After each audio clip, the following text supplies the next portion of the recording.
Hello friends, সবাই কেমন আছো? আশা করছি সবাই খুব ভালো আছো। আর আমিও সর্দি কাশি নিয়ে খুবই ভালো আছি। আজকে হলো মহালয়ার পরের দিন। অনেক দিন ধরেই ভাবছি যে সর্দিটা একটু ভালো হোক, তারপর ভিডিও করব, তারপর কিছু পোস্ট করব, কিন্তু দেখছি আমার সর্দি ভালোই হচ্ছে না। তাই ভাবলাম যে সর্দির যখন আমার সাথে থাকতে কোনো সমস্যা নেই, তাই আমারও সর্দিকে নিয়ে কোনো সমস্যা থাকার বা কোনো কাজ আটকে রাখার কোনো ব্যাপার নেই। পুজোর আগে ঘরদোর পরিষ্কার তো জোর কদমে চলছে। তার মধ্যে আজকে আমি 2-3টে ঘরের সমস্ত জানালার দরজার পর্দা কেচে দিয়েছি, কিন্তু এখন আর পর্দা গুলো আটকাতে ভালো লাগছে না।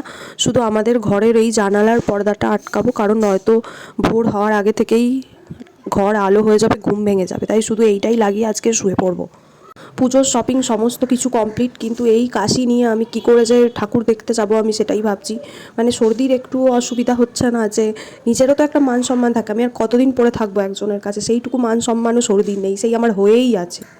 আর এই সর্দির কারণে আমি ভেবেছি এই বছর দূরে কোথাও, মানে কল্যাণী, কলকাতা কোথাও ঠাকুর দেখতে যাব না, শুধু আমাদের বাড়ির কাছেই ঠাকুর দেখতে যাব। কী আর করব, এত হাঁপিয়ে যাচ্ছি, এত কাশি হচ্ছে, আমার খুবই কষ্ট হচ্ছে। কিনেছি তো অনেক জামা কাপড়, জুতো, কিন্তু পরে আর আমার ঠাকুর দেখা মনে হচ্ছে হবে না। আর সর্দির ওষুধ খেয়ে খেয়ে আমি বিরক্ত হয়ে গেছি, সেই জন্য আমি ঠিক করেছি আমি আর ওষুধও খাবো না, আর সর্দিকে তাড়ানোর কোনো চেষ্টাও করবো না। সর্দি যতদিন থাকবে আমি যত্ন করে রেখে দেবো।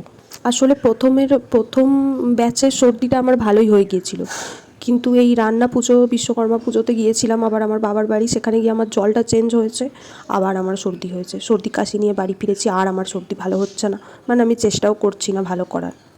যাই হোক, অনেক হলো সর্দি নিয়ে কথোপকথন। দেখো এখানে আমার পর্দা লাগানো হয়ে গেছে।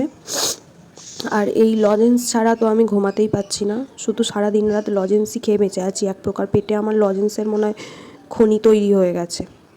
যাই হোক, গুড নাইট সবাইকে, সবাই পুজো ভালো করে কাটাও। Bye bye.